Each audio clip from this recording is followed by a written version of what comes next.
الحمد لله رب العالمين والصلاة والسلام على سيد الأنبياء والمرسلين أما بعد فأعوذ بالله من الشيطان الرجيم بسم الله الرحمن الرحيم الصلاة والسلام عليك يا رسول الله وعلى آلك وأصحابك يا حبيب الله الصلاة والسلام عليك يا نبي الله وعلى آلك وأصحابك يا نور الله نويت سنة الاعتكاف۔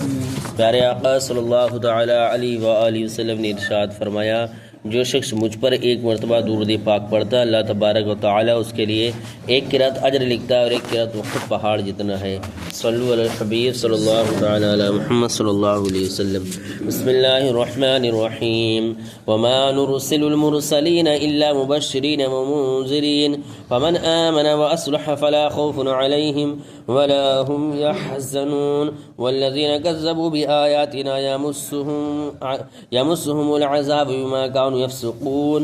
ترجمہ کنز العرفان۔ اور ہم رسولوں کو اسی حال میں بھیجتے ہیں کہ وہ خوشخبری دینے والے اور ڈر سنانے والے ہوتے ہیں، تو جو ایمان لائے اور اپنی اصلاح کر لیں تو ان پر نہ کچھ خوف ہے اور نہ وہ غمگین ہوں گے، اور جنہوں نے ہماری آیتوں کو جھٹلایا تو انہیں ان کی مسلسل نافرمانی کے سبب عذاب پہنچے گا۔ وما نرسل المرسلین الا مبشرین، اور ہم رسولوں کو اسی حال میں بھیجتے ہیں کہ وہ خوشخبری دینے والے ہوتے ہیں۔ اس آیت اور اس کے بعد والی آیت کا خلاصہ یہ ہے کہ ہم اپنے رسولوں کو اس لیے نہیں بھیجتے کہ کفار ان سے اپنی من مرضی کے معجزات طلب کرتے پھریں، بلکہ اس لیے بھیجتے ہیں کہ وہ اپنی قوم کو اطاعت پر ثواب کی بشارت اور نافرمانی کرنے پر عذاب کی وعید سنائیں۔ تو جو اپنے کفر کو چھوڑ کر ان پر ایمان لے آیا اور اس نے اپنے اعمال کی اصلاح کر لی تو ان پر دنیاوی یا اخروی عذاب کا کوئی خوف ہے اور نہ وہ ثواب ضائع ہونے کے اندیشے سے غمگین ہوں گے۔ اور جنہوں نے ہماری ان آیتوں کو جھٹلایا جو ہمارے رسولوں نے ان کے سامنے بیان کی تو انہیں ان کی مسلسل نافرمانی کے سبب عذاب پہنچے گا۔ اخروی نجات کے لیے کیا چیز ضروری ہے؟ اس سے معلوم ہوا کہ اخروی نجات کے لیے ایمان اور نیک اعمال دونوں ضروری ہیں۔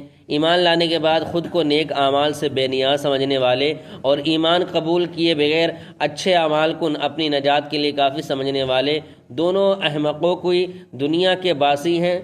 البتہ ان دونوں صورتوں میں صاحب ایمان قطعاً بے ایمان سے بہتر ہے۔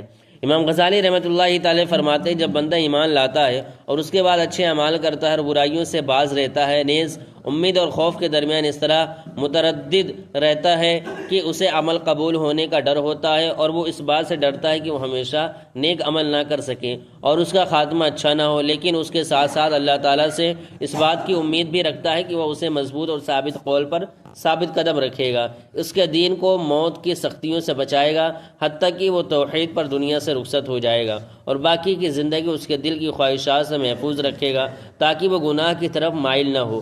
تو ایسا آدمی عقل مند ہے، لیکن اس کے علاوہ وہ لوگ دھوکے میں ہیں اور عنقریب عذاب کو دیکھیں گے تو انہیں معلوم ہو جائے گا کہ کون شخص سب سے زیادہ بھٹکا ہوا تھا، اور کچھ وقت کے بعد اس کی خبر تم ضرور جان لوگے۔ اس وقت وہ کہیں گے، ربنا ابصرنا وسمعنا فرجعنا نعمل صالحا انا موقنون، اے ہمارے رب، ہم نے دیکھا اور سنا، تو ہمیں واپس بھیج دے تاکہ نیک کام کریں، بے شک ہم یقین کرنے والے ہیں۔ یعنی ہمیں معلوم ہو گیا ہے کہ جس طرح زمین میں بیج ڈالے اور ہل چلائے بغیر فصل پیدا نہیں ہوتی، اسی طرح آخرت میں اجر و ثواب اچھے عمل کیے بغیر نہیں ملتا۔ اے اللہ عز و جل، تو ہمیں واپس بھیج دے، ہم اچھے عمل کریں گے۔ اب ہمیں تیری اس بات کی صداقت معلوم ہو گئی۔ وَأَن لَيْسَ لِلْإِنسَانِ إِلَّا مَا سَعَىٰ وَأَنَّ سَعْيَهُ سَوْفَ يُرَىٰ، اور یہ کہ انسان کے لیے وہی ہوگا جس کی اس نے کوشش کی، اور یہ کہ اس کی کوشش عنقریب دیکھی جائے گی، لیکن اس وقت ان کی یہ باتیں انہیں کوئی فائدہ نہ دیں گی اور نہ ہی انہیں واپس بھیجا جائے گا۔ قُل لَا أَقُولُ لَكُمْ عِندِي خَزَائِنُ اللَّهِ وَلَا أَعْلَمُ الْغَيْبَ وَلَا أَقُولُ لَكُمْ إِنِّي مَلَكٌ إِنْ أَتَّبِعُ إِلَّا مَا يُوحَىٰ إِلَيَّ قُلْ هَلْ يَسْتَوِي الْأَعْمَى وَالْبَصِيرُ أَفَلَا تَتَفَكَّرُونَ۔ ترجمہ کنز العرفان۔ اے حبیب، تم فرما دو، میں تم سے نہیں کہتا کہ میرے پاس اللہ کے خزانے ہیں، اور نہ یہ کہتا ہوں کہ میں خود غیب جان لیتا ہوں، اور نہ تم سے یہ کہتا ہوں کہ میں فرشتہ ہوں، میں تو صرف اس وحی کا پیروکار ہوں جو میری طرف آتی ہے۔ تم فرماؤ، کیا اندھا اور دیکھنے والا برابر ہو سکتے ہیں؟ تو کیا تم غور نہیں کرتے؟ قل، تم فرماؤ، کفار کا طریقہ تھا کہ وہ رسول اللہ صلی اللہ تعالیٰ علیہ وسلم سے طرح طرح کے سوال کیا کرتے تھے۔ کبھی کہتے تھے کہ آپ رسول ہیں تو ہمیں بہت سی دولت اور مال دے دیجئے تاکہ ہم کبھی محتاج نہ ہوں، اور ہمارے لیے پہاڑوں کو سونا کر دیجئے۔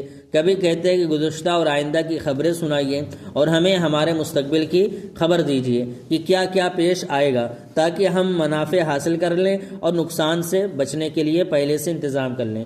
کبھی کہتے ہیں کہ ہمیں قیامت کا وقت بتا دیں کہ کب آئے گی۔ کبھی کہتے ہیں کہ آپ صلی اللہ تعالیٰ علیہ وسلم کیسے رسول ہیں جو کھاتے پیتے بھی ہیں اور نکاح بھی کرتے ہیں۔ ان تمام باتوں کا اس آیت میں جواب دیا گیا کہ تمہارا یہ کلام نہایت بے محل اور جاہلانہ ہے، کیونکہ جو شخص کسی چیز کا دعویٰ کرتا ہو اس سے وہی باتیں دریافت کی جا سکتی ہیں جو اس کے دعوے سے تعلق رکھتی ہوں۔ غیر متعلق باتوں کا دریافت کرنا اور ان کو اس کے دعوے کے خلاف دلیل و حجت بنانا انتہائی درجے کی جہالت ہے۔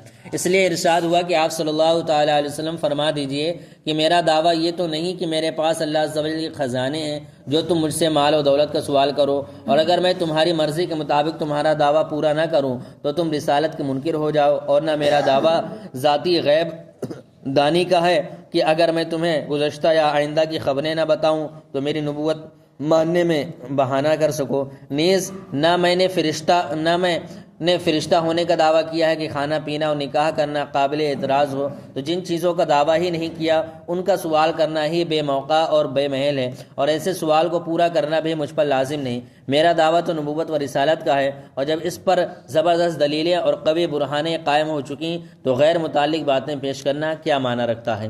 نبی اکرم صلی اللہ تعالیٰ علیہ وآلہ وسلم کے علم غیب کا انکار کرنے والوں کا رد اس سے واضح ہو گیا کہ اس آیت کریمہ کو تاجدار رسالت صلی اللہ تعالیٰ علیہ وسلم کے غیب پر مطلع کیے جانے کی نفی کے لیے سند بنانا ایسا ہی بے محل ہے جیسا کفار کا ان سوالات کو انکار نبوت کی دستاویز بنانا بے محل تھا۔ مذکورہ بالا کلام کو پڑھنے کے بعد اب دوبارہ آیت کا ترجمہ پیش کیا جاتا ہے۔ اسے پڑھیں اور غور کریں کہ کیا واقعی آیت میں یہی بیان نہیں کیا گیا۔ فرمایا کہ اے حبیب تم فرما دو میں تم سے نہیں کہتا کہ میرے پاس اللہ عز و جل کے خزانے ہیں، اور نہ یہ کہتا ہوں کہ میں خود غیب جان لیتا ہوں، اور نہ تم سے یہ کہتا ہوں کہ میں فرشتہ ہوں۔ میں تو صرف اس وحی کا پیروکار ہوں جو میری طرف آتی ہے، اور یہی نبی کا کام ہے۔ لہٰذا میں تمہیں وحی دوں گا جس کی مجھے اجازت ہوگی، اور وہی بتاؤں گا جس کی مجھے اجازت ہوگی، اور وہی کروں گا جس کا مجھے حکم ملا ہو۔ اس آیت سے حضور صلی اللہ علیہ وسلم کے علم عطائی کی نفی کسی طرح مراد نہیں ہو سکتی، کیونکہ اس صورت میں آیتوں میں تعارض کا قائل ہونا پڑے گا اور وہ بالکل باطل ہے۔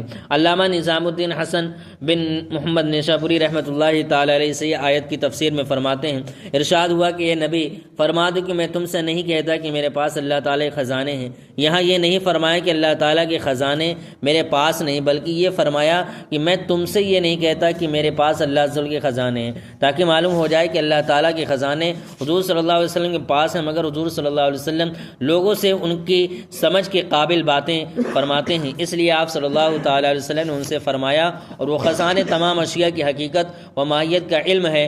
حضور صلی اللہ علیہ وسلم نے اسی کے ملنے کی دعا کی اور اللہ تعالیٰ نے قبول فرمائی۔